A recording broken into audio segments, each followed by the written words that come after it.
এটা সে সহজে ভুলবে না জেমস। পাগলা মার্টিও সাইড ওয়াইন্ডার সাপের মতোই বিষাক্ত। ওই মরু সাপের মুখ সামনের দিকে থাকলেও ওরা এঁকে বেঁকে পাশের দিকে চলে বলেই ওই সাপের এই নামকরণ করা হয়েছে। তোমার এখন থেকে একটু সাবধানে চলাফেরা করা দরকার। আমি সবসময়ই সাবধানে চলি, বলল ইরফান। তোমার সব লোকজন কি বিশ্বাসী? রানছার মাথা নাড়ল। আমার সেটা জানা নেই, জবাব দিল সে। ওটা তোমার নিজেকে বিচার করে বুঝে দেখতে হবে। কিছু লোককে বার্টের চাপে পড়ে আমাকে কাজে নিতে হয়েছে। এই ব্যাপারে তোমার পুরো স্বাধীনতা থাকবে। মাথা ঝাঁকালো ইরফান। তুমি বলছো বার্ট তোমার গরু নিয়ে যাচ্ছে? তুমি কি বলতে চাও সে ওগুলো চুরি করছে? না, ও একটা সাক্ষাৎ শয়তান, ক্ষেপে উঠল জ্যাক। সে শুধু বলে দেয় 50 বা 100টা গরু পাঠিয়ে দাও, এবং আমাকে বাধ্য হয়ে তাই পাঠাতে হয়। একটা বিশেষ কারণ আছে যে জন্যে ওর প্রস্তাব আমি এখনও প্রত্যাখ্যান করতে পারছি না। তুমি এখানে এসে পড়ায় আমি স্বস্তি পাচ্ছি জেমস। আমার বিশ্বাস যদি কেউ পারে তাহলে একমাত্র তুমিই ফিল, আর আমাকে এই সমস্যা থেকে উদ্ধার করতে পারবে। ফিল? আমি জানতাম না তোমার একটা ছেলেও আছে। না, আমার কোনো ছেলে নেই। ফিলিপা আমার মেয়ের নাম। আমার কোনো ছেলে নেই বলে ওকেই আমি ফিল বলে ডাকি। এই সময় বাইরে থেকে পাতলা স্বরে একটা ডাক শোনা গেল। Hello, the house. ওই যে ফিল এসে গেছে, বলে উঠে দাঁড়ালো রানচার। আমি একটা ছেলেই চেয়েছিলাম, কিন্তু যখন মেয়ে হলো তখন ওকে দিয়েই আমাকে ছেলের স্বাদ মেটাতে হলো। মনে রেখো, ও কিন্তু এসব কোনো কথাই জানে না। জ্যাকের পিছন পিছন ইরফানও বারান্দায় বেরিয়ে এলো। মেয়েটা বাবাকে আন্তরিকভাবে জড়িয়ে ধরে আদর জানানোর পরে শহরে দেখা নবাগত লোকটার দিকে ওর চোখ পড়ল। ওকে দেখা মাত্র বাবাকে ছেড়ে পিছিয়ে গেল সে। ফিল, তোমাদের পরিচয় করিয়ে দিই, বলল সে। এ হচ্ছে জেমস গ্রিন। স্টিভের জায়গায় ওকে কাজে নিয়েছি আমি। মেয়েটা হ্যান্ডশেক করার জন্যে হাত বাড়ালো না। ওর চোখে কোনো স্বাগত জানানোর চিহ্ন ফুটে উঠল না। মিস্টার গ্রিনের সাথে আমার আগেই দেখা হয়েছে, নির্লিপ্ত স্বরে বলল সে। রানচার অবাক হয়ে চেয়ে আছে দেখে ব্যাখ্যা করল ইরফান। আমি কুকুরটা কেনার সময়ে মিস মাস্টারসন ওখানে উপস্থিত ছিল। আমার সাথে বেশ কিছু কথা কাটাকাটি হওয়ার পর লোকটা পিস্তল বের করে। আমি হাতে গুলি করে ওর পিস্তলের হাত জখম করেছি। সেটা তোমার মেয়ের ঠিক পছন্দ হয়নি। গম্ভীর সুরেই কথা বলেছে ইরফান, কিন্তু তবু মেয়েটার কাছে মনে হয়েছে ওর চোখ দুটো যেন ব্যঙ্গ ভরে হাসছে। এতে ওর রাগ আরও বাড়ল। রানচারের চোখ ইরফানের ঘোড়ার পাশে ধৈর্য ধরে বসে থাকা কুকুরটার উপর পড়ল। কুকুর সম্বন্ধে আমার বিশেষ জ্ঞান নেই, তবে ওটাকে দেখে তো আমার কাছে নিতান্ত সাধারণ একটা কুকুর বলেই মনে হচ্ছে। ওটার জন্যে তুমি এত ঝামেলা পোহাতে গেলে কেন? সাধারণ কুকুরই আমার পছন্দ। ওটা অন্তত গর্বে নাক উঁচু করে আমাকে সাধারণ কাউবয় হিসেবে হেও মনে করবে না। না স্যার, ওই কুকুরটা যথেষ্ট বুদ্ধি রাখে।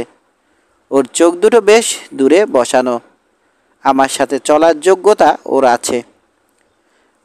রানছার ওর কথায় হেসে উঠল, কিন্তু মেয়েটা ওই হাসিতে কোনো অংশ নিল না।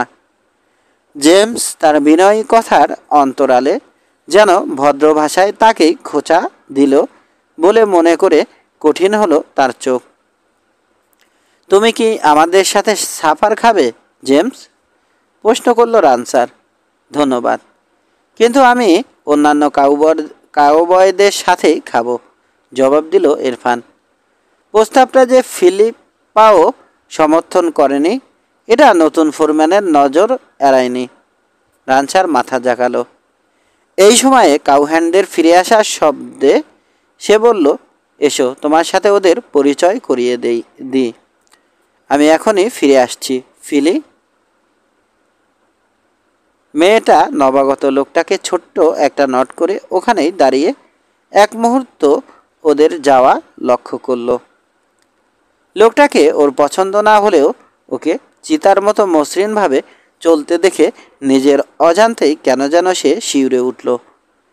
লোকগুলো ঘোড়ার পিঠ থেকে জিন নামাচ্ছিল, কিন্তু মালিক কিছু বলতে এগিয়ে আসছে দেখে থামল। পরিচয়ের পালা অত্যন্ত সংক্ষিপ্ত হলো। এ হচ্ছে জেমস গ্রিন বয়েজ। স্টিভের জায়গায় ওকে নেওয়া হয়েছে এবং এখন থেকে সেই তোমাদের বস। কিছু লোক হাউডি বলল, কেউ কেবল নট করলো, কয়েকজন শুধু চেয়ে থাকলো। ইরফানের কাছে ওদের দৃষ্টি ঠিক বন্ধুসুলভ বলে মনে হলো না। সে নিজেও নীরব থেকে মনে মনে ওদের কেবল যাচাই করলো। পাশের ওটাই তোমার থাকার কামরা, জেমস বলে আঙুল তুলে পাশেই কাঠের তৈরি ছোট একটা বাসা দেখালো জ্যাক। ওটা আগে থেকেই গুছিয়ে রাখা হয়েছে। তোমার যদি আর কিছুর দরকার হয় তবে রাঁধুনিকে জানালেই তা পাবে। পরে আবার দেখা হবে। ইরফান ঘোড়ার পিঠ থেকে জিন আর ব্যাগ নামিয়ে ওকে করালে ছেড়ে দিয়ে নিজের নির্দিষ্ট ঘরে গিয়ে ঢুকলো। এক রুমের কেবিনটায় একটা বিছানা, একটা টেবিল আর কয়েকটা চেয়ার রাখা আছে। সামনে এবং পেছনে একটা করে জানালা রয়েছে। বাচ্চা কুকুরটা ভিতরে ঢুকে চারপাশ একবার ভালো করে শুকে দেখে বিছানার গোড়ায় কুণ্ডুলি পাকিয়ে শুয়ে প্রভুর দিকে চেয়ে শুয়ে থাকলো। কিরে, জায়গাটা তোর পছন্দ হয়েছে তো টমি? প্রশ্ন করল ইরফান। সে ওটার নাম রেখেছে টমি। টমি কোনো জবাব দিল না। জামা কাপড় থেকে ধুলো ঝেড়ে ফেলে দরজার দিকে এগোলো ইরফান। বাইরে থেকে কথাবার্তার আওয়াজ শোনা যাচ্ছে। কুকুর আমি মোটেও পছন্দ করি না, বলছিল রাঁধুনি ড্যানিয়েল। রাতের বেলা ওদের আমি ভীষণ ভয় পাই। ইরফানের আগমনে ওর কথায় ছেদ পড়ল। বিশালদেহী নিগ্রো লোকটা ছোট্ট টমিকে দেখে ভয়ে যেভাবে কুঁকড়ে গেল তাতে নতুন ফোরম্যান হেসে ফেলল। আমি তোমাকে ওদের বশ করার নতুন একটা বুদ্ধি শিখিয়ে দিচ্ছি, ড্যানিয়েল, বলল সে। তুমি ওকে একটা বড় মাংসের টুকরো খেতে দাও, দেখবে সে তোমার সারা জীবনের বন্ধু হয়ে গেছে। ওরা মানুষের মতো নয়। একবার তোমার কাছ থেকে ভালো ব্যবহার পেলে সেটা সে কখনো ভুলবে না। কালো লোকটা বিশদ একটা হাসি দিল। ঠিক আছে স্যার, ওকে আমি পেট ভরেই খেতে দেব, বলল সে। সাফারের সময়ে তাই ঘটতে দেখা গেল। লম্বা টেবিলের মাথায় বসে আর সবার সাথে খাচ্ছে ইরফান। ওর পায়ের কাছে বসে বড় এক টুকরো মাংস চিবাচ্ছে টমি। ইরফান নিজে চুপ করে খাওয়ার ফাঁকে তার সামনে বসা লোকগুলোকে যাচাই করে দেখছে। ওখানে মোট 10 জন লোক রয়েছে।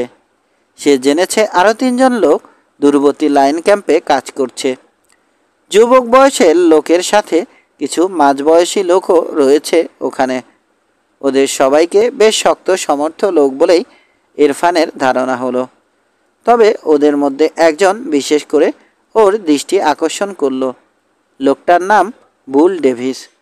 বয়স 40-এর কাছাকাছি। নামের সাথে ওর যথেষ্ট মিল আছে। ষাঁড়ের মতোই শক্তিশালী মাঝারি গড়নের মানুষটার চোখ দুটো ওর বিশাল মাথায় খুদে দেখাচ্ছে। ও যে ইরফানের কর্তৃত্ব ঠিক মেনে নিতে পারেনি এটা ওর চেহারায় স্পষ্টই প্রকাশ পাচ্ছে। বিরক্তি নিয়ে সে এখন তার কফির দিকে চেয়ে আছে। এই কালো কালির ডিব্বা, চিৎকার করলো সে। এটা কি তৈরি করেছো তুমি? একটু মুচকি হেসে ইরফান তার কফিতে চুমুক দিয়ে স্বাদ নিয়ে দেখল। আমার কাছে তো বেশ ভালোই মনে হচ্ছে, শান্ত স্বরে বলল সে। তোমার কাছে তাই মনে হচ্ছে? টিটকারি সুরে বলল বুল, যে যেমন খেয়ে অভ্যস্ত। স্টিভ কখনো এটা বরদাস্ত করতো না। সে তার কাজ ঠিকই বুঝতো। ওর মতো ভালো ফোরম্যান আমরা আর সহসা পাবো না। ইচ্ছাকৃতভাবে বেয়ারা ব্যবহার করার চেষ্টা ওর ভাবে স্পষ্ট প্রকাশ পাচ্ছে। কিন্তু ইরফান কোনো জবাব দেওয়ার আগেই পাতলা গড়নের ছেলে লাঙ্কি বলে উঠল, হ্যাঁ, স্টিভ সত্যিই ভালো লোক ছিল বটে বুল, কিন্তু তুমি এটা আবিষ্কার করতে একটু বেশি দেরি করে ফেলেছ না? দাঁত বের করে হাসল সে। এতদিন পরে দরদ হঠাৎ করে কেন উঠল? আমরা সবাই স্টিভের লাশ আনতে যাওয়ার সময়ে তুমি কোথায় ছিলে? ওর জন্যে কোনো শোক তুমি প্রকাশ করনি। এমনকি ওকে কবর দেওয়ার সময়েও আমরা কেউ তোমাকে দেখিনি। আমার তো সন্দেহ হয় ওর জায়গায় নিজে ফোরম্যান হওয়ার আশায় হয়তো তুমি নিজেই ওকে খুন করেছ বা করিয়েছ। ওদের মধ্যে কথা কাটাকাটি মাত্রা ছাড়িয়ে যাওয়ার আগেই ইরফান এতে বাদ সাধল। মাস্টারসন আমাকে বলেছিল যে স্টিভের মৃত্যুটা পুরোপুরি একটা রহস্য। ওর কোনো শত্রুই ছিল না। টেবিলে উপস্থিত সবার উদ্দেশ্যে শান্ত স্বরে বলল ইরফান।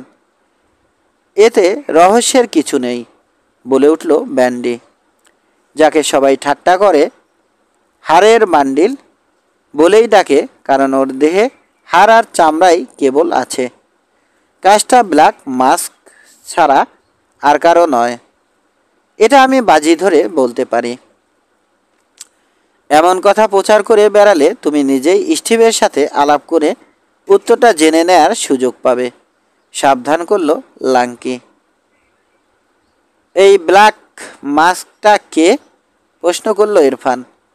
ওর কথা আমি এই প্রথম শুনলাম। অর্থাৎ ওল্ড ম্যান মালিক তোমাকে ওর কথা কিছুই বলেনি? আশ্চর্য ব্যাপার, বলে উঠল লাঙ্কি।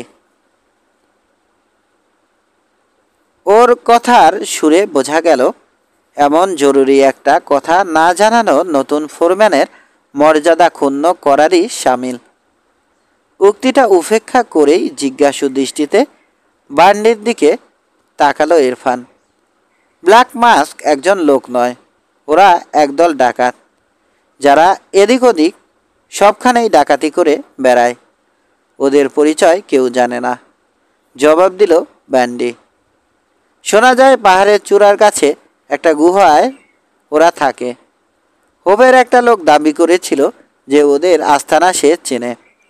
পাশিকে পথ দেখিয়ে ওখানে নিয়ে যাওয়ার প্রস্তাবও সে দিয়েছিল, কিন্তু শেরিফ টেলর হেসেই ওর কথা উড়িয়ে দিয়ে ওকে ঘুমিয়ে মাথা ঠান্ডা করতে বলল। এখন সে তাই করছে কারখানায়। সে কিভাবে মরল? জানতে চাইল ফোরম্যান।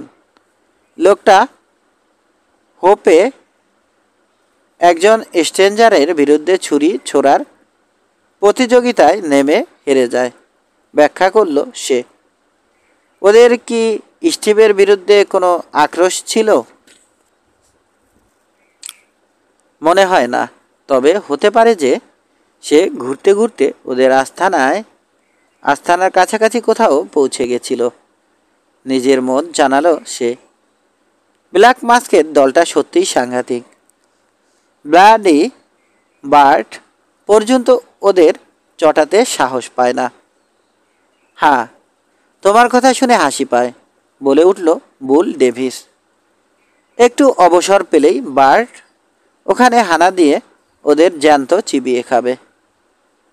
ব্যান্ডির উক্তিতে বুলকে এমন কঠিন প্রতিবাদ শুনে ইরফানের ধারণা হলো সম্ভবত জ্যাককে চাপ দিয়ে বার্টি এই লোকটাকে তার রানসে কাজে নিতে বাধ্য করেছে। বার্টের একটু অবসর পেতে খুব লম্বা সময় লাগছে, মন্তব্য করল শান্ত প্রকৃতির মাঝবয়সী রে এদারটন।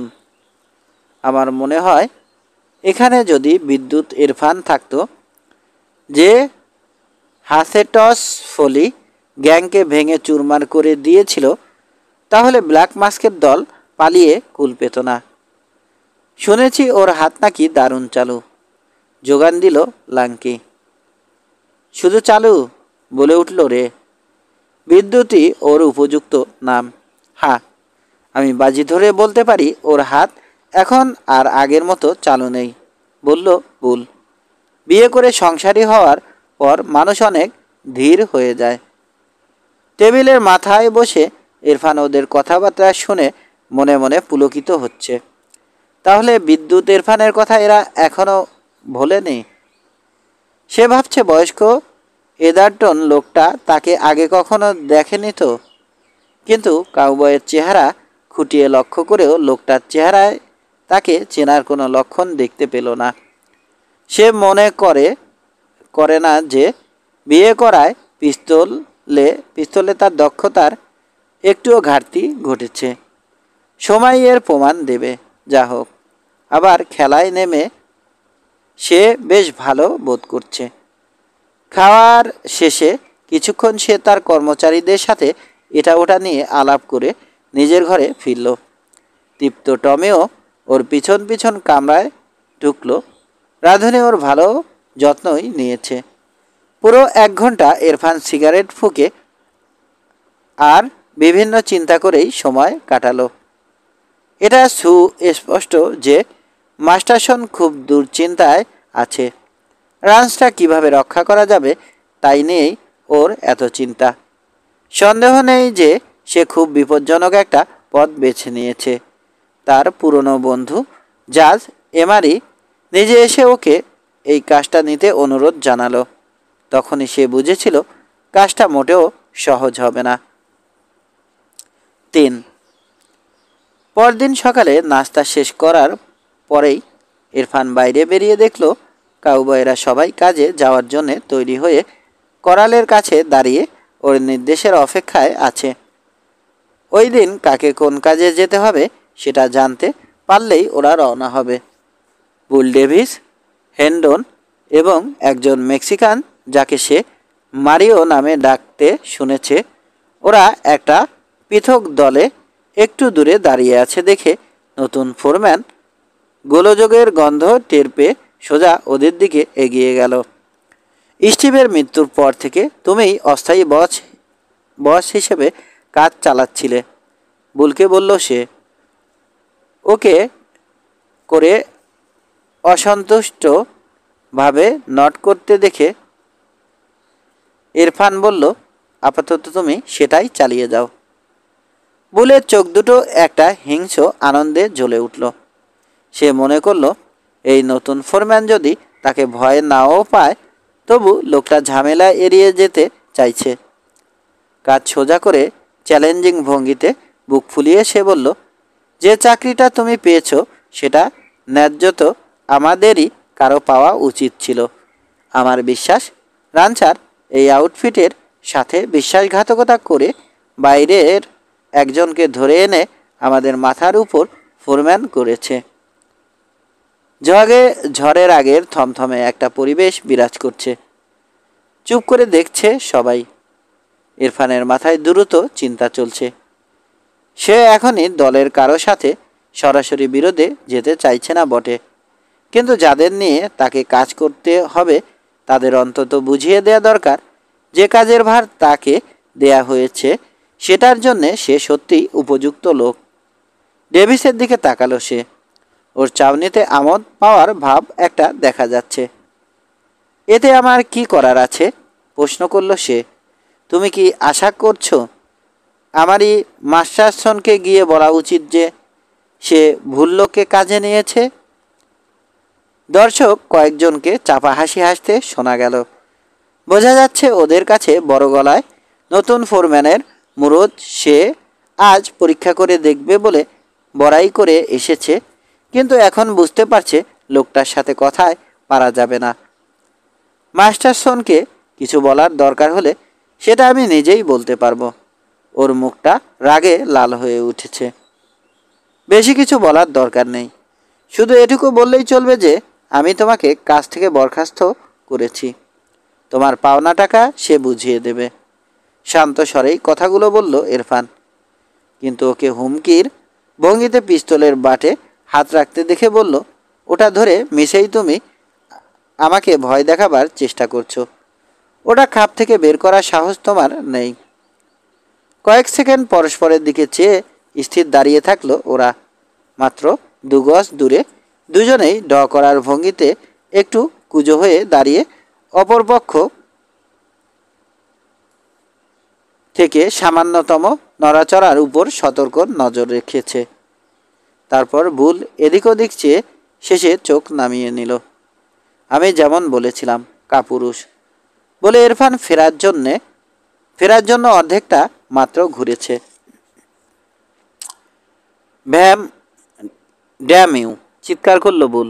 আমি কিন্তু ছোবল দিয়ে বুল পিস্তল বের করার আগেই আর চোখে ওর হাত নড়ে উঠতে দেখে ইরফান স্টিলের মতো শক্ত আঙুলে বাম হাতে ওর কবজি ঠেসে ধরল।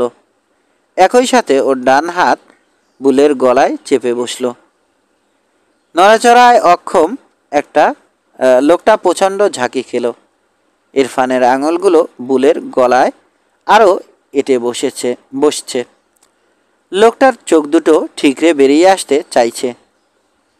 চেহারাটাও বেগুনি হয়ে ওর প্রায় মরার দশা হয়েছে দেখে জোরে আকস্মিক একটা ধাক্কায় ওকে মুখ থুবড়ে ধুলোর উপর ছুঁড়ে ফেলে দিল ইরফান। ফুপিয়ে শ্বাস নিয়ে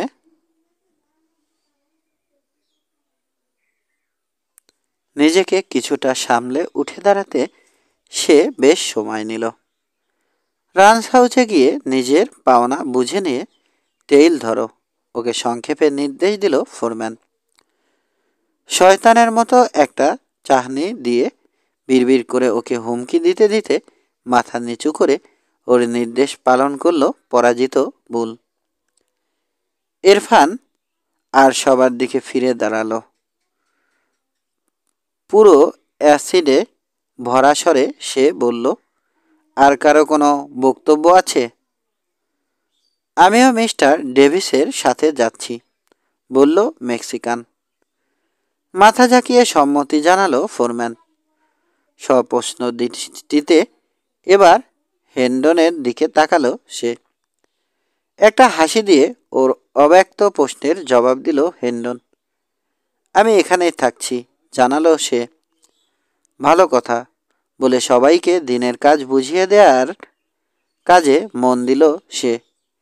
ঈশ্বর, হেন্ডনের সাথে কাজে যেতে যেতে বলল, লাঙ্কি, তুমি দেখেছ লোকটা ভুলকে শায়েস্তা করার সময়ে রীতিমতো হাসছিল? খেপে উঠল হেন্ডন। হ্যাঁ, নেকড়ে যখন বাছুরকে শিকার করে মাটিতে ফেলার সময়ে যেমন দাঁত খিঁচায়, ঠিক তেমনি। আমার বিশ্বাস বুলের কাছে এখন ফাঁসি আর নতুন কোনো অভিজ্ঞতা বলে মনে হবে না। লোকজনকে কাজে পাঠিয়ে ইরফান সোজা রান্স হাউসে ঢুকল। বাইরের কামরাতেই জ্যাক আর তার মেয়ের দেখা পাওয়া গেল। মেয়েটা রাইডিংয়ে যাওয়ার পোশাক পরেছে। ইরফানকে দেখে মেয়েটার ভুরু একটু কুঁচকালো। হ্যালো জেমস, তুমি এখনই আগাছা ছাড়তে শুরু করে দিয়েছ শুনলাম, স্বাগত জানালো রানচার। হ্যাঁ, দুজন কর্মচারীকে বিদায় দিতে বাধ্য হলাম। ইরফান একটু হাসল। এখানকার কাজে ওদের মন ছিল না। তুমি আসার আগে পর্যন্ত ওরা মন দিয়েই কাজ করছিল, আপত্তি জানালো ফিল। ওরা দুজনই বিশ্বস্ত লোক ছিল। মিস্টার বার্টের সুপারিশে ওরা এসেছিল। এই তীব্র আক্রমণের তিক্ততা ইরফানকে অবাক করল, কিন্তু শান্ত আর স্বাভাবিক স্বরেই ইরফান বলল, আমি জানতাম না যে ওরা তোমার প্রিয় পাত্র মিস মাস্টারসন। আমি কাউবয় বা মেক্সিকানদের সাথে বন্ধুত্ব করি না, ঠান্ডা স্বরে জবাব দিল ফিল। আমার ধারণা তোমার নিজস্ব পদ্ধতি অনুসরণ করেই তুমি ওদের উস্কে পিস্তলের লড়াইয়ে নামাতে চেয়েছিলে। হাসল ইরফান। এবং আমার পিস্তলে আরও দুটো আঁচড়। না, ভালোই বুঝেছ। ভুলকে উস্কানোর জন্যে আমি যা করেছিলাম সেটা হচ্ছে ওকে আমি ডেপুটি ফোরম্যান নিযুক্ত করতে চেয়েছিলাম।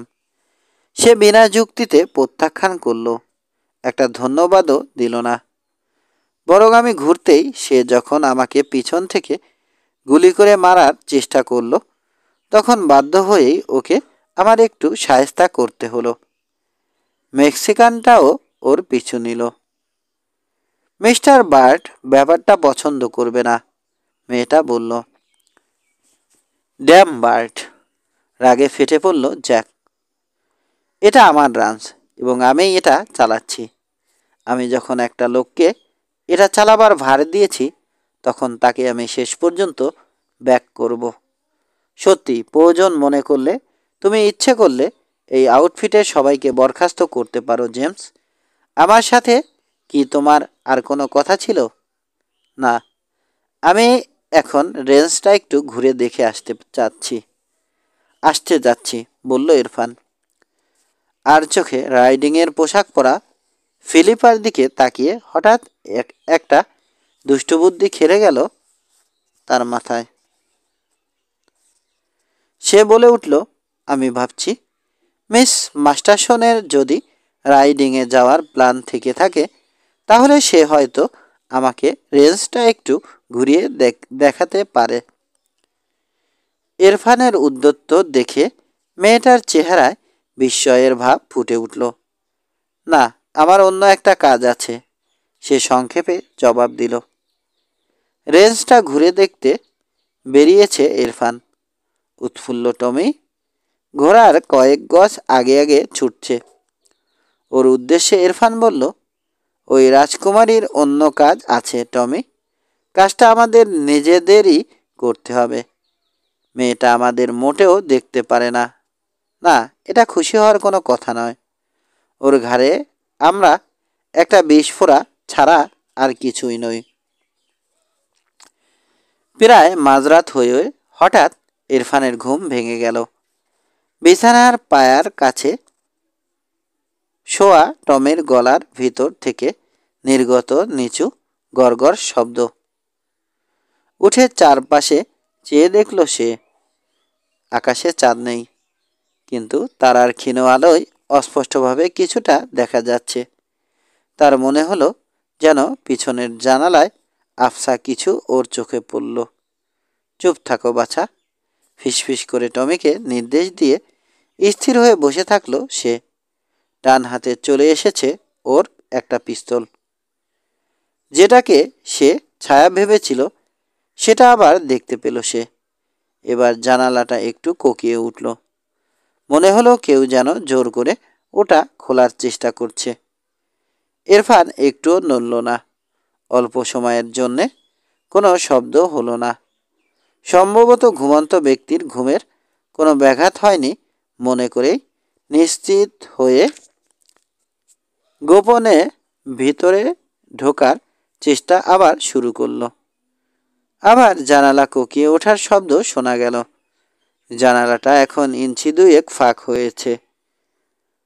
ফ্লপ শব্দে মেঝের উপর কিছু পড়ার পরই জানালা থেকে একটা মুখ অদৃশ্য হলো। কিন্তু তার আগেই সে দেখতে পেয়েছে ওই মুখটা কালো কাপড়ে ঢাকা ছিল। নিজের মনেই হাসল ইরফান।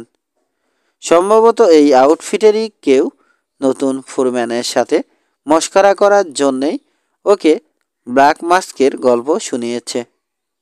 ড্যাম ফুল, সে যেই হোক, বিড়বিড় করল ইরফান। আমি যদি গুলি করতাম।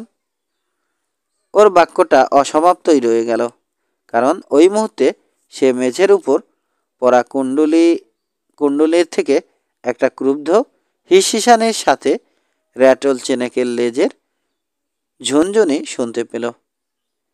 বিপদ টের পেয়ে কুকুরটাও ঘেউ ঘেউ শুরু করলো। কুকুরের মাথায় হাত রেখে ওকে শান্ত করল ইরফান। কান পেতে শুনে সে বোঝার চেষ্টা করছে সাপটার অবস্থান, কিন্তু মাটির মেঝের উপর ওটার নড়াচড়ার কোনো শব্দই শোনা গেল না। ইরফান জানে র্যাটল চেনেক ভীতু প্রাণী। একান্ত কোণঠাসা না হলে ওরা কাউকে কামড়ায় না, কাউকে আক্রমণ করে না। কিন্তু আবদ্ধ অবস্থায় থাকার পর ওটার মেজাজ এখন কেমন আছে তার কোনো ঠিক নেই। ভয়ে ভয়ে অন্ধকারে হাতড়ে বিছানার পাশে রাখা বুট দুটো তুলে পরে নিল সে। উত্তেজনাময় একটা পরিস্থিতি। লম্বা লম্বা 2 কদমে ঘরের মাঝখানে পৌঁছে টেবিলের উপর থেকে হাতড়ে ম্যাচের বাক্স খুঁজে পেল বটে, কিন্তু বাতিটা হাতের কাছে পেল না। ওটা খুঁজতে পায়ে পায়ে এগোচ্ছে, আর প্রতি পদক্ষেপেই ভয় হচ্ছে এই বুঝি সাপটা পায়ের তলায় চাপা পড়ল। তা ঘটলে সাথে সাথে ওর পায়ের মাংস ভেদ করে ঢুকে যাবে সাপের তীক্ষ্ণ বিষদাঁত। টেবিলের উপর রাখা বাতিটা খুঁজে পেয়েই ম্যাচ জ্বালালো ইরফান। ম্যাচের আলোয় ওর চোখে পড়ল মাত্র 1 গজ দূরেই সাপটা আধা কুণ্ডলি পাকিয়ে মাথা তুলে আঘাত হানার জন্যে তৈরি হয়েছে। ঠিক সময় মতোই লাফিয়ে পিছিয়ে গিয়ে সাপের চ্যাপ্টা মাথায় গুলি করল ইরফান। বাতিটা জ্বালিয়ে লাথি মেরে মৃত সাপটাকে দূরে পাঠিয়ে দিল সে। মারা গেলেও সাপের দেহটা তখনও পাকাচ্ছে। বাইরে একদল লোকের ছুটে আসার শব্দ আর কথাবার্তার সারা সাথে দরজার উপর নক করার আওয়াজ শোনা গেল। ওটা খুলে সে দেখল তারই লোকজন গুলির শব্দে রাতের পোশাক পরেই ছুটে এসেছে, কিন্তু সবার হাতেই রয়েছে পিস্তল। কি ঘটেছে প্রশ্ন করল হেন্ডন। সেই সবার আগে ছিল। একটা ডায়মন্ড ব্যাগ, র্যাটল চেনেকের স্থানীয় নাম। দেখা করতে এসেছিল, ব্যাখ্যা করল ইরফান। বাধ্য হয়ে ওটাকে মেরে ফেলতে হলো। লোকগুলো ভিতরে ঢুকে সাপটাকে পরীক্ষা করে দেখল বিশাল লম্বা একটা সাপ, 10টা র্যাটল। মন্তব্য করল ওদের একজন। প্রতি বছর ওদের লেজে বিষাক্ত র্যাটলের সংখ্যা একটা করে বাড়ে। নিশ্চয় ওটার অনেক বাচ্চা কাচ্চা আছে। ওরাও সঙ্গে আসেনি তো? সবাই মিলে কামরাটা ভালো করে খুঁজেও আর কোনো সাপ দেখতে পেল না। ওরা নিশ্চিন্ত হয়ে ব্যাংক হাউসে ফিরে গেল। কেবল হেন্ডন ইতস্তত করছে। ওটার এখানে ঢোকাটা সত্যিই একটা আশ্চর্য ব্যাপার, বলল সে।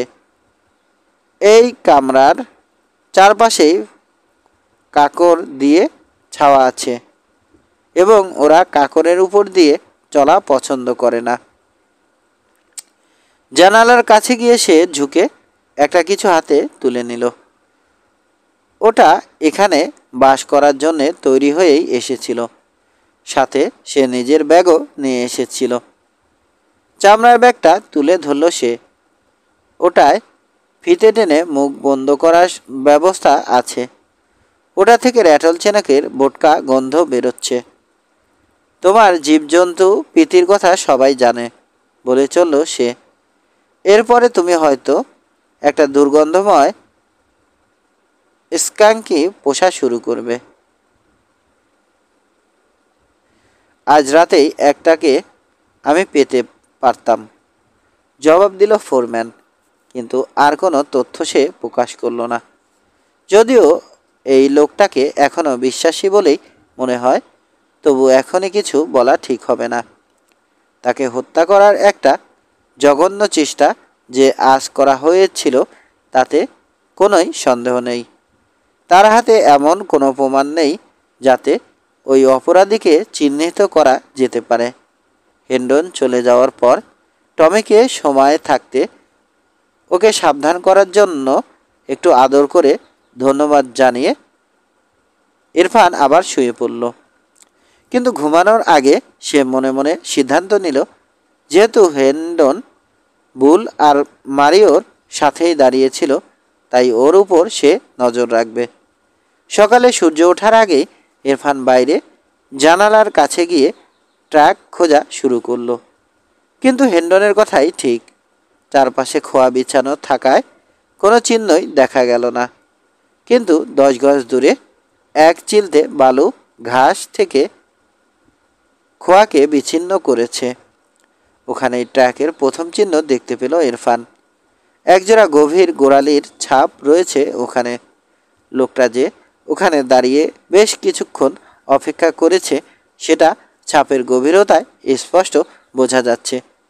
ওটা খুঁটিয়ে পরীক্ষা করে ইরফান দেখল ডান গোড়ালির বুটে ছোট্ট একটা ক্রস চিহ্ন, ক্রুশ চিহ্ন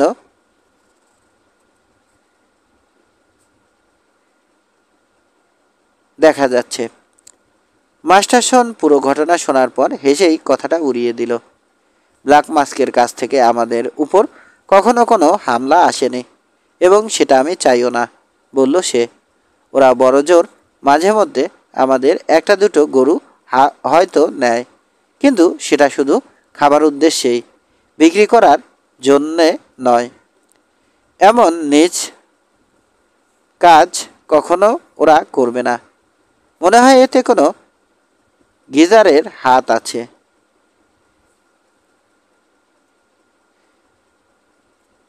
রানচারের মতবাদ ইরফানের সাথে মিলে যাওয়ায় আর কথা না বাড়িয়ে ওখানেই কথা শেষ করলো ইরফান। সারাদিন আবার রেঞ্জ দেখে কাটিয়ে সন্ধ্যায় ফিরে সে দেখলো একটা লোক ওর সাথে দেখা করার জন্যে অপেক্ষা করছে। মাঝারি উচ্চতার লোকটা নাদোষ নদোষ গড়নের, গোলগাল চেহারা, রোদে পুড়ে বাদামি না হয়ে একটু লালচে দেখাচ্ছে।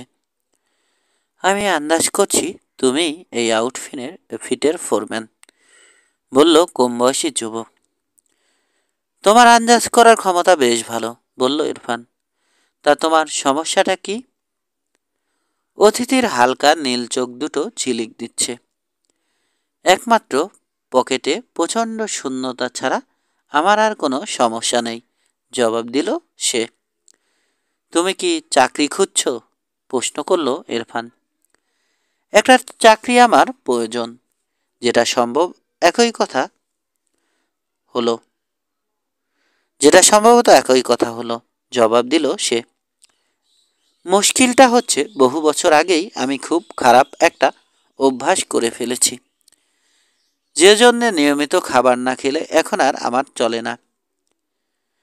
এই ধরনের অভ্যাস ছাড়া খুবই কঠিন, স্বীকার করল ইরফান। তুমি গরু সম্পর্কে কিছু জানো? গরু? বলো কি? বলতে গেলে গরুর দুধ খেয়েই তো আমি বড় হয়েছি, হেসে বলল স্ট্রেঞ্জার। তাই নাকি? খাটো লোকটার দিকে চেয়ে শান্ত স্বরে বলল ইরফান। তাহলে বলতে হয় ওরা তোমাকে বেশি বড় করতে সক্ষম হয়েছে? এই কথায় যে হাসির রোল উঠল, নবাগত লোকটাও সেই হাসিতে যোগ দিল। তোমার যে কোনো আদেশ পালন করতে আমি একান্ত বাধ্য, কুকুরের মতোই ছুটে আসব, জবাব দিল হাসি খুশি লোকটা। ঠিক আছে, ফোরম্যান হেসে বলল। আমাদেরও একজন বাড়তি লোকের প্রয়োজন ছিল। আমরা তাহলে তোমাকে সানসেট বলেই ডাকব। ওটা তোমার গায়ের রঙের সাথে সুন্দর মেলে। মুহূর্তের জন্যে ওর হালকা নীল চোখ দুটো খুশিতে উজ্জ্বল হয়ে উঠল এবং বিশদ একটা হাসিতে ওর মুখটা আরও লাল হলো। সানসেট নামটাও চলবে, যদিও আমার আসল নাম লরি বস্টন, বলল সে। মাথা ঝাঁকালো ইরফান। শীঘ্রই সাপার তৈরি হয়ে যাবে, ওকে জানালো সে। লাঙ্কি তোমাকে তোমার ব্যাংক দেখিয়ে দিবে। সন্ধ্যার পরে বস্টন চুপি চুপি ফোরম্যানের দরজায় নক না করেই ভিতরে ঢুকে পড়ল এবং নির্লজ্জভাবে নতুন বসের দিকে তাকিয়ে হাসল। জবাবে সেও হেসে বলল, সানসেট, তোমাকে স্বাগতম। আমি যদি জানতাম তুমি আমার উপর এমন একটা নাম চাপিয়ে দেবে, তাহলে চাকরির জন্য আমি আমার সাথে ঝামেলায় না জড়ালেই তুমি ভালো করবে, ওকে সাবধান করল ইরফান। তাছাড়া তোমার একজন সঙ্গীও জুটেছে, জেন্টল অ্যানি। Gentle Annie? হেসে উঠল সানসেট। এমন একটা নাম তুমি কোথায় খুঁজে পেলে?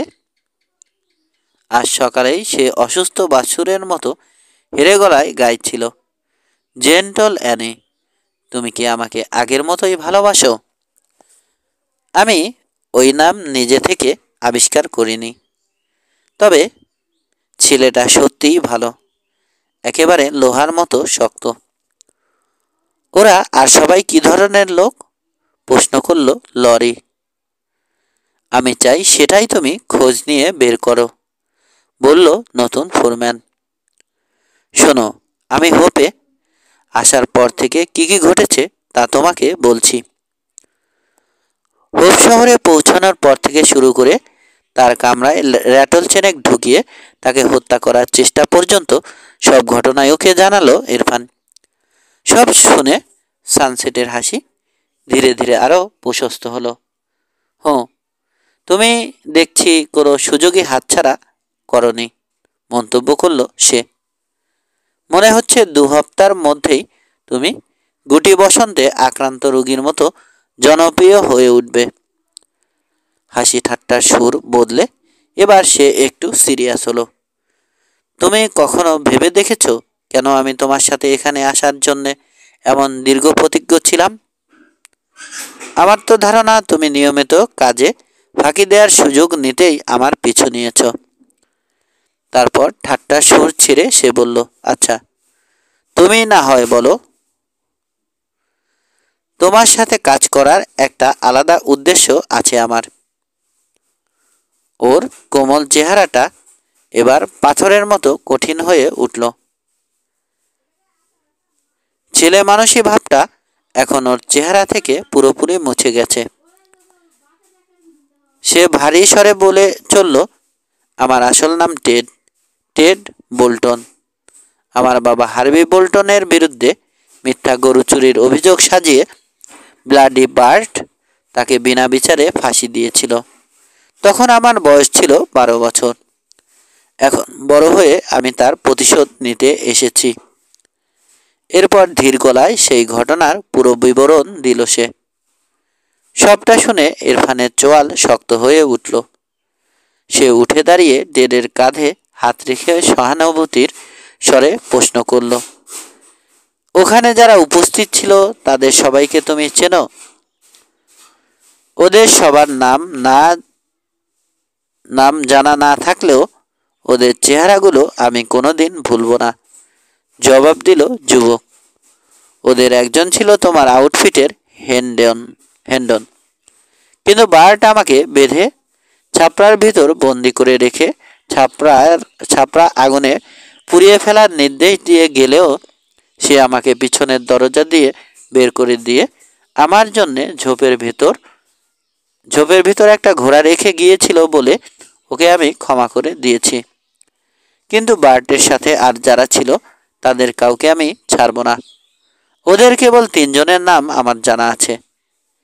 ওদের একজনকে ডোভার বলে সম্বোধন করা হয়েছিল, একজনকে মারিও আর অন্যজনকে ফিলিপ।